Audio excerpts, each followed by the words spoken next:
The fact that Holloman himself, I remember on my birthday, they happened to come out to my house. I had about four or Oh, five. do you remember your birthday? Yeah, What date February 22nd, All George right. Washington's Oh, birthday. now And that's somebody right. did it before you. And just as I had some old friends, people that uh, have shared a great many of my peccadillos and sins with me over that, maybe four or five men We'll with come their back wives. another time on those. And I got a call from Loeb and Holland, who came by the house with Jared Blanchard. They all came in and sat around for a couple of hours, which gave a little color to the birthday. And all this was talked about then. Holloman was very much worried about violence at that point. And that was the day he ordered the policeman at the council. That was the first Was day. that it? Was Yes, that sir. it? Well, The he was 22nd. all concerning Loeb then. I recall definitely said, "Now, Frank, I don't want to overstep your territory here. You have my backing 100%. When you want me or need me, you let me know, but you're running it. I appointed you to run it, and you're running it." And Holloman apparently wanted to be assured that, which there was never any question about, that he would have Loeb's backing at all times. And this sort of thing went on from time to time. I mean, Loeb went overboard telling Holloman that he was backing him. But now, when did Mr. Holloman discuss the fact that he would have policemen down at the council? Was there any reason that he had to believe that there would be violence? And I'm not at all. Yes, I don't know what the reasons specifically were, but Frank Holloman has said and was saying in there that they, through police channels, Yes. were receiving information that there were people coming in town who wanted to see. make this a racial issue and so forth, I and see. that he was concerned about that. Never there.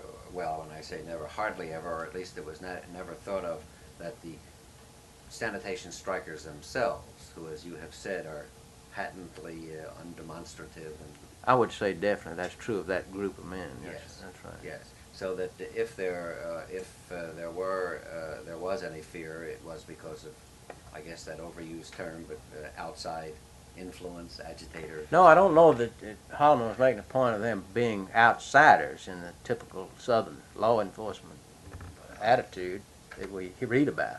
Yes. I think what he was saying, there were people who were interested in making this thing a racial issue, and he was concerned about violence. Included among those people were reports of people from out of town, but he didn't by any means say these are a bunch of outsiders from Chicago or something. But he equated racial tension with the possibility of outbreak of something. People who had nothing to do with the sanitation strike is what he was equating it with. There were people with grievances of a general sort having to do with race. Sir, are you, in order to keep the record clear, are you implying the ministers? I wasn't implying it when I said that, but there's no doubt that, as a matter of fact, the ministers came in strong too. Because they were the ones. They were the ones who took over. So that. I don't think Holloman was. Holloman, met with the ministers. He met with Lawson. He knew Lawson, and yes, sir. And Holloman sort of felt like, I think, what do you call them? Black Power people. What are these? Black Panthers or The invaders. invaders and so forth were giving the police department some concern. If you You say they were? yes, if you are in the police department, your view of many things is totally different from the citizens, and Yes. policemen tend to get excited about certain things that the average person doesn't believe will happen until it does happen. But the police always think they don't have enough police or enough cars or enough. That's an old story. Yeah. Uh, was there any time, and I don't mean to intrude on your birthday party, but since the gentlemen were there, was there any mention that perhaps there was communist influence somewhere? No, that sort of thing. Well, everybody, as I see it, looked on this thing as a problem for what it was. There wasn't any of this as a conspiracy afoot, or this is a communist, or even that this is labor generally. This was felt to be, of course, an effort.